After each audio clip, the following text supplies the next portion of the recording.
आज हम देखेंगे इतिहास के प्रश्नों पर उनके महत्वपूर्ण उत्तर। और यहाँ पर हम देखते हैं कि इतिहास के वे प्रश्न जो पिछली कई परीक्षाओं में आए हैं और उन्हीं का हम अध्ययन करेंगे और आगे देखेंगे कि ये सभी प्रश्न सिंधु घाटी सभ्यता से लिए गए हैं। हमारा पहला प्रश्न है कि मानव समाज विलक्षण है क्योंकि यह मुख्यतः आश्रित होता है ऑप्शन ए संस्कृति पर, ऑप्शन बी अर्थव्यवस्था पर, ऑप्शन सी धर्म पर, ऑप्शन डी विज्ञान पर। मानव समाज विलक्षण है, यह किस पर आधारित होता है? तो यह मुख्यतः अर्थव्यवस्था पर आधारित होता है, इसलिए इसको मानव समाज को विलक्षण कहा गया है। ये हमारा क्वेश्चन यूपी पीसीएस मेंस परीक्षा 2002 में पूछा गया है। अगला क्वेश्चन देखते हैं। अगला प्रश्न हमारा है, हड़प्पा निम्नलिखित में से किस सभ्यता से संबंधित है? हड़प्पा एक स्थल का नाम है जो प्राचीन स्थल है। इसका संबंध किस सभ्यता से है? सुमेरियन सभ्यता से, सिंधु घाटी सभ्यता से, सी वैदिक सभ्यता से, डी मेसोपोटामिया सभ्यता से। यहाँ हम आपको बता दें दोस्तों, ये सुमेरियन सभ्यता ये विदेशी सभ्यता है, मेसोपोटामिया ये ईरान और इराक की सभ्यता है, और ये जो हड़प्पा स्थल है ये सिंधु घाटी सभ्यता से स्थित है, संबंधित है। हमारा आंसर होगा बी। हड़प्पा आज पाकिस्तान में स्थित है और यह रावी नदी के तट पर है। अगला क्वेश्चन देखते हैं। अगला यह महत्वपूर्ण प्रश्न है, यूपी पीसीएस परीक्षा 1996 और बिहार की बीपीएससी परीक्षा में 1994 में 2 बार पूछा गया है। सिंधु सभ्यता संबंधित है प्रागैतिहासिक युग से, ऑप्शन बी आद्य ऐतिहासिक युग से, ऑप्शन सी ऐतिहासिक युग से, ऑप्शन डी उत्तर ऐतिहासिक युग से। तो इसका आंसर सही है दोस्तों, ऑप्शन बी आद्य ऐतिहासिक युग से। प्रागैतिहासिक का अर्थ होता है ऐसे मिले लेख जिनको हम पढ़ सकते हैं, उन्हें प्रागैतिहासिक कहते हैं। आद्य इतिहास का मतलब होता है कि ऐसे लेख जो हमें प्राप्त हुए हैं, लिखित में प्राप्त हुए हैं, परंतु हम उनको पढ़ नहीं सकते, उनको इसलिए उनको आद्य इतिहास में रखा है। तो सिंधु घाटी सभ्यता में जो लिपि प्राप्त हुई है उसको उस सिंधु घाटी सभ्यता के लोग पढ़ना लिखना जानते थे, इसलिए वहाँ से एक लिपि प्राप्त हुई है। उस लिपि को हम पढ़ नहीं सकते, इसलिए इसको आद्य ऐतिहासिक युग में रखा गया है। 3 कैटेगरियाँ होती। प्रागैतिहासिक का मतलब उस समय का मानव पढ़ना लिखना कुछ नहीं जानता था। आद्य इतिहास का मतलब उस समय का मानव पढ़ना लिखना जानता था, परंतु उसने जो भी पढ़ लिखा उसको हम नहीं पढ़ सकते। ऐतिहासिक युग का मतलब ऐसा मानव जो पढ़ना लिखना जानता था, उसकी लिपि को हम पढ़ सकते, तो उसे ऐतिहासिक युग में। तो सिंधु घाटी सभ्यता के लोग जो है पढ़ना लिखना जानते थे, परंतु उनकी लिपि को हम नहीं पढ़ सकते, इसलिए हमारा आंसर होगा बी। यह प्रश्न भी लोक सेवा आयोग द्वारा पूछा गया। सिंधु घाटी की सभ्यता गैर आर्य थी क्योंकि वह एक नगरीय सभ्यता थी, ये बिल्कुल सही है आपका। उसकी अपनी लिपि थी, यह भी सही है। उसकी खेतिहर अर्थव्यवस्था थी, यह भी सही है। उसका विस्तार नर्मदा घाटी तक था, ये आपका गलत है बिल्कुल। उसका विस्तार सिंधु नदी के आसपास था, नर्मदा घाटी तक नहीं था। नेक्स्ट क्वेश्चन देखते हैं हम। सिंधु घाटी सभ्यता को आर्यों से पूर्व रखे जाने का महत्वपूर्ण कारक है। ऑप्शन ए लिपि, ऑप्शन बी नगर नियोजन, सी हम आपको ऑप्शन लिख दे रहे हैं मृतभांड। मृतभांड उस समय के बर्तनों को कहा जाता है, तो इसका आंसर भी मृतभांड ही होगा। मृतभांड मतलब सिंधु घाटी सभ्यता के बर्तन जो पुरातात्विक साक्ष्य से प्राप्त हुए हैं वो आर्यों की सभ्यता से पुराने हैं, इसलिए सिंधु घाटी सभ्यता को आर्यों से पहले रखा गया है। नेक्स्ट क्वेश्चन देखते हैं। अगला हमारा क्वेश्चन है, सिंधु घाटी सभ्यता वैदिक सभ्यता से भिन्न थी क्योंकि इसके पास विकसित शहरी जीवन की सुविधाएं थी, ये बिल्कुल सही है। सिंधु घाटी सभ्यता नगरीय व शहरी सभ्यता थी। इसके पास चित्रलेखी लिपि है, यह भी सही है बिल्कुल। तो इसके पास लोहे और रक्षा शस्त्रों के ज्ञान का अभाव था। यह भी बिल्कुल सही है, लोहे का ज्ञान सिंधु घाटी सभ्यता के लोगों को कम नहीं था। इसलिए हमारा आंसर होगा डी ऑप्शन, उपयुक्त सभी। अगला क्वेश्चन देखते हैं। ये क्वेश्चन 2 बार पूछा गया आपका, यूपी पीसीएस पूरी परीक्षा 96, यूपी पीसीएस पूरी परीक्षा 94। हड़प्पा संस्कृति की जानकारी का प्रमुख स्रोत है। ऑप्शन ए शिलालेख, ऑप्शन बी पक्की मिट्टी के मोहरों पर अंकित लेख, ऑप्शन सी पुरातात्विक खुदाई, ऑप्शन उपयुक्त में से सभी। तो शिलालेखों का प्रचलन हड़प्पा संस्कृति में नहीं था, और पुरातात्विक खुदाई से जो हमें बर्तन मिले हैं, साक्ष्य मिले हैं, उनके आधार पर हमें हड़प्पा संस्कृति की जानकारी होती है। इसका मतलब हमारा आंसर हो जाएगा सी। सी आंसर ही हमारा करेक्ट आंसर होगा। ठीक है, नेक्स्ट क्वेश्चन आगे हम देखते हैं। निम्नलिखित में से कौन सा कथन गलत है?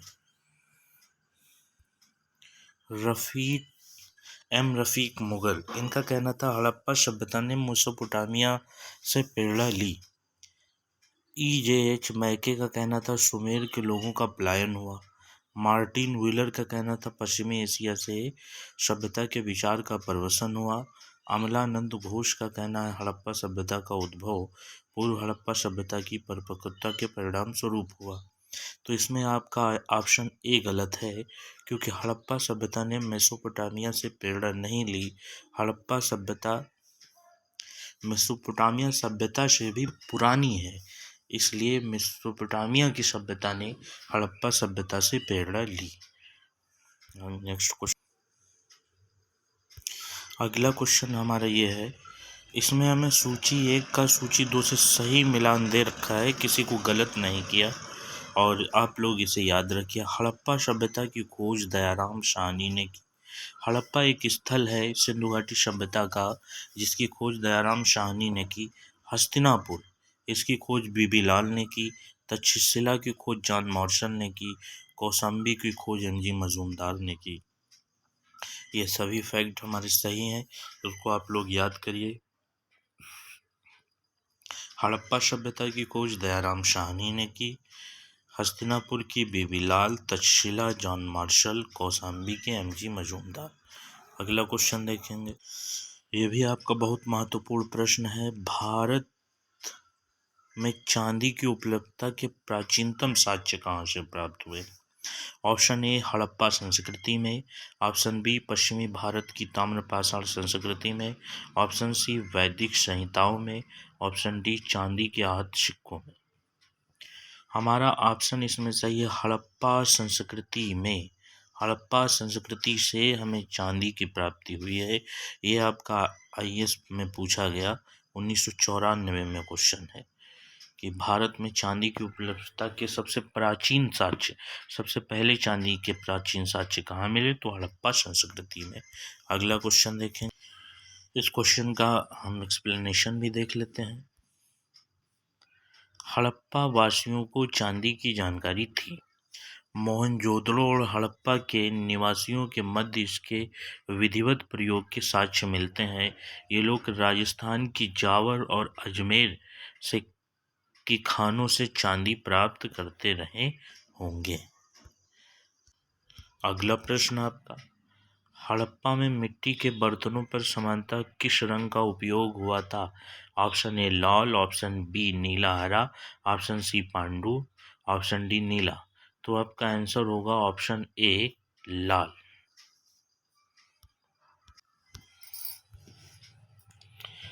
मूर्ति पूजा का आरंभ कब से माना जाता है? ऑप्शन ए पूर्व आर्य मतलब आर्यों के पहले से, उत्तर वैदिक काल से, ऑप्शन सी मौर्य काल से, ऑप्शन डी कुषाण काल से। तो पूर्व आर्य से, यहाँ पर पूर्व आर्य के पहले सिंधु घाटी सभ्यता से ही। सिंधु घाटी सभ्यता में मोहनजोदड़ो से एक नर्तकी की मूर्ति प्राप्त हुई है, और यहाँ पर स्त्री पूजा प्रचलित थी। अगला क्वेश्चन है हमारा, निम्नलिखित पशुओं में से किस एक का हड़प्पा संस्कृति में पाई गई मोहरों टेराकोटा कलाकृतियों में निरूपण नहीं हुआ? ऑप्शन ए गाय, ऑप्शन बी हाथी, ऑप्शन सी गैंडा, ऑप्शन डी बाघ। तो इसमें गाय का चित्र नहीं है। ऑप्शन हमारा उत्तर हो जाएगा ऑप्शन ए। और इसको हम देख,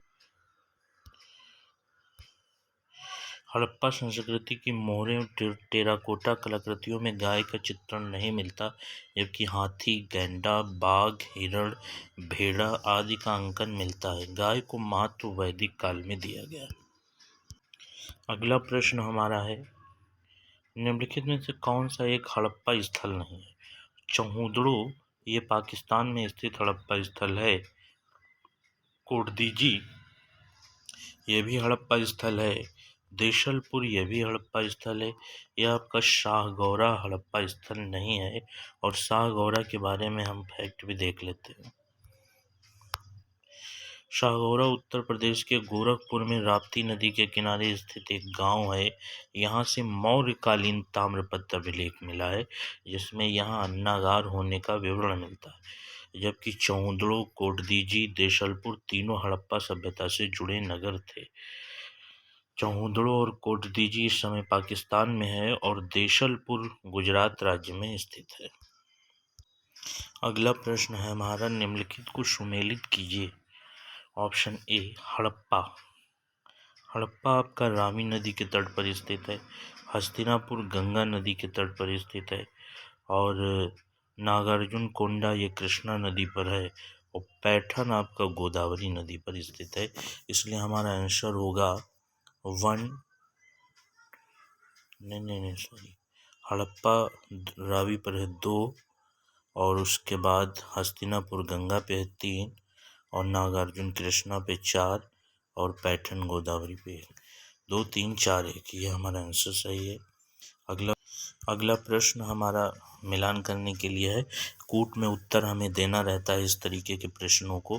निम्नलिखित में से मिलान कीजिए। एक तरफ हड़प्पा कालीन स्थल दिए हैं, सिंधु घाटी सभ्यता के स्थल दिए हैं, दूसरी तरफ नदियों का उल्लेख किया है। तो हम हड़प्पा को देखते हैं, ये रावी नदी के तट पर स्थित है। कालीबंगा ये घग्गर नदी के तट पर स्थित है। लोथल भोगवा नदी पर स्थित है। और रोपड़ आपका सतलज पर स्थित है।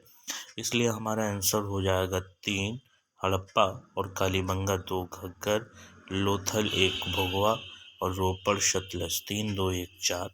अगला प्रश्न देखते हैं। अगला प्रश्न है हमारा, सिंधु घाटी सभ्यता जानी जाती है। ऑप्शन ए अपने नगर नियोजन के लिए, बिल्कुल सही। नगर नियोजन सिंधु घाटी सभ्यता में बहुत विकसित था। मोहनजोदड़ो और हड़प्पा के लिए इन दोनों को जुड़वा राजधानी कहा है स्टुअर्ट पिगट ने।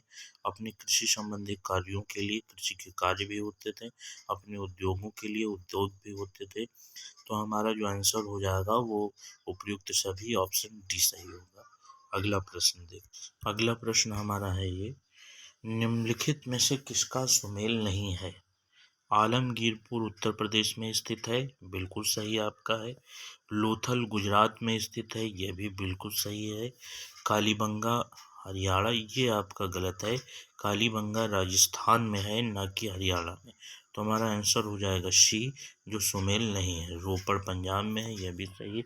इस तरीके से दोस्तों हमने इतिहास की सिंधु घाटी सभ्यता पर आधारित महत्वपूर्ण प्रश्न देखे, और छूटे हुए अन्य प्रश्नों को हम अगले वीडियो में देखेंगे। आप लोगों से निवेदन है कि मेरे चैनल को शेयर कीजिए और सब्सक्राइब कीजिए। धन्यवाद दोस्तों।